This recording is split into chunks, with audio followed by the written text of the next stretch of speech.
Okay folks, new project. This time it's a moped, Polish moped.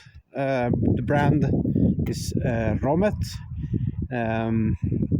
I think mostly Chinese, but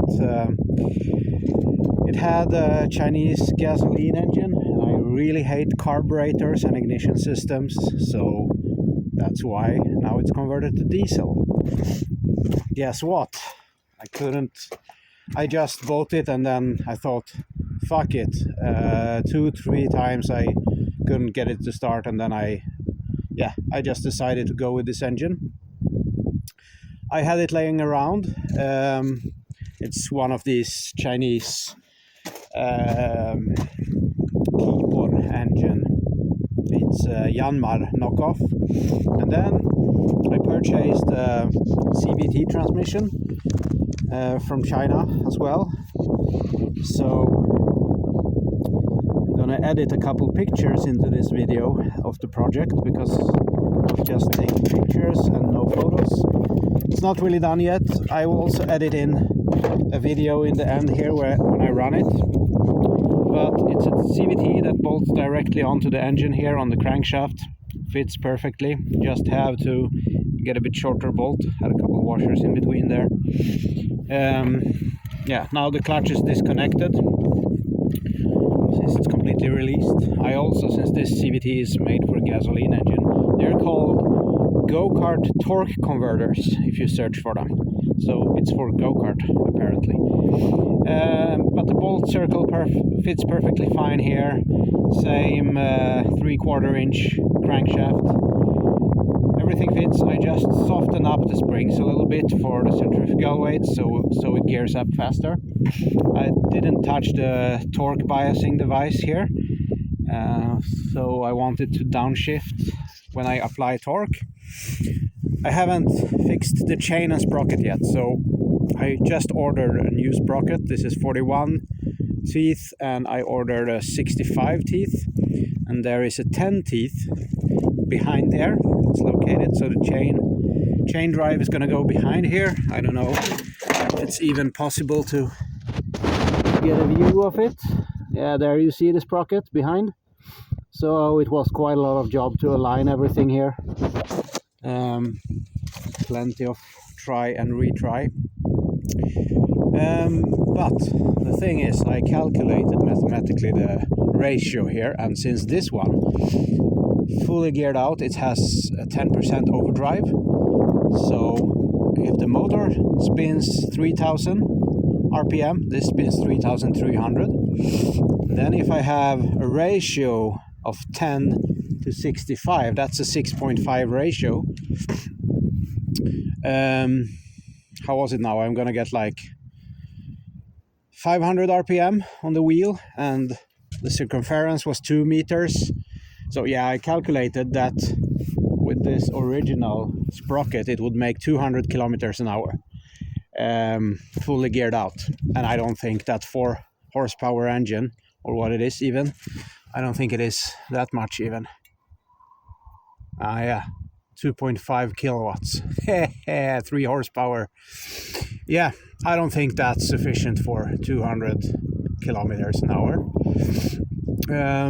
Anyhow, I still have the exhaust system to complete here. There has been some welding fabrication with the brackets. You will see that on the pictures that I will edit into the videos, then you will see all the brackets a lot better. But yeah, there has been some work done here. But it fits quite neatly, I would say. I just had to trim this plastic cover a little bit. Still have to connect the fuel system. It's just running on a syringe here. I will do some kind of better filter, water separator, connecting the throttle cable as well, and then fixing the exhaust system, and what more, some kind of protection cover for the starter so it doesn't get a lot of water splash. The engine is a bit tilted. I think that's fine. According to the manual, it can be up to 20 degrees tilted, although the oil drain plug is on the back side, so I will have to tilt it up on a ramp if I want to change the oil. Eventually maybe I will drill out this hole and put a plug in here. I'll have to figure out the oil level as well. And then here's the decompressor that I moved over on a cable like this to get easy access in case I have to start it with the recoil, but it starts really fine with the starter. And then the stop lever or stop mechanism, I still have to figure out something there.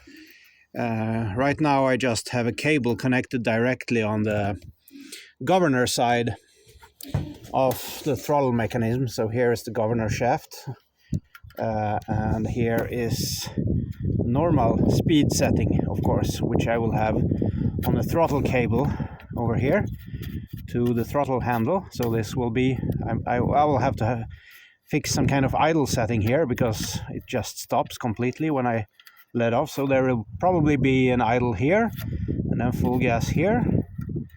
But then you have in between this one and the governor lever, there is a spring, of course. So this one just pulls back on the governor to a complete stop. So yeah, behind there you can also see the axle. I had to trim one reinforcement tab here. This reinforcement, there was one here, I had to trim that off to be able to get to the oil filter when I eventually have to do that. It's going to be a nightmare anyway, but still, yeah. So let's see what this will bring. Let's see the top speed and everything. I haven't tried it yet, but should work when I get the bigger sprocket back there. And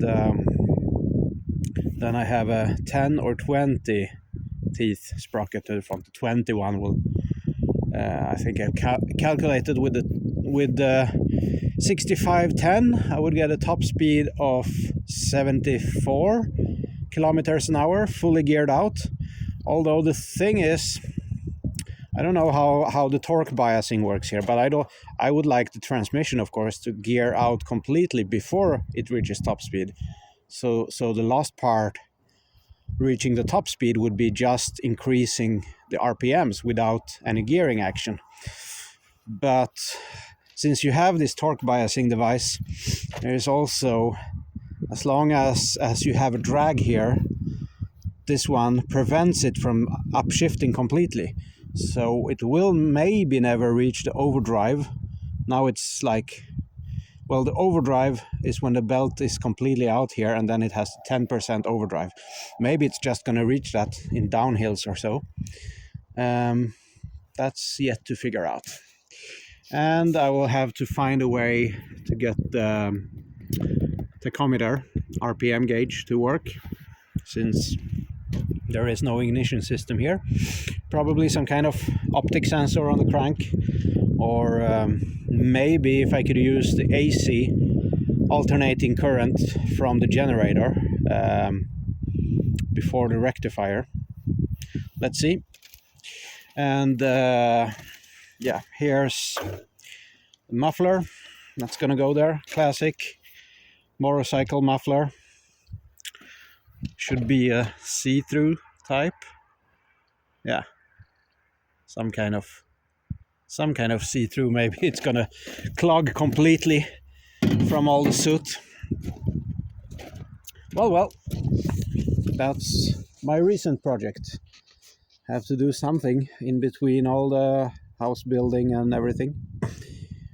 Nice. I will give you an update soon when the exhaust system is ready and the gears and everything. Then we're gonna go for a test drive. See ya.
Let's see how easy it starts. The compressor lever is here, and then let's just make a hard pull.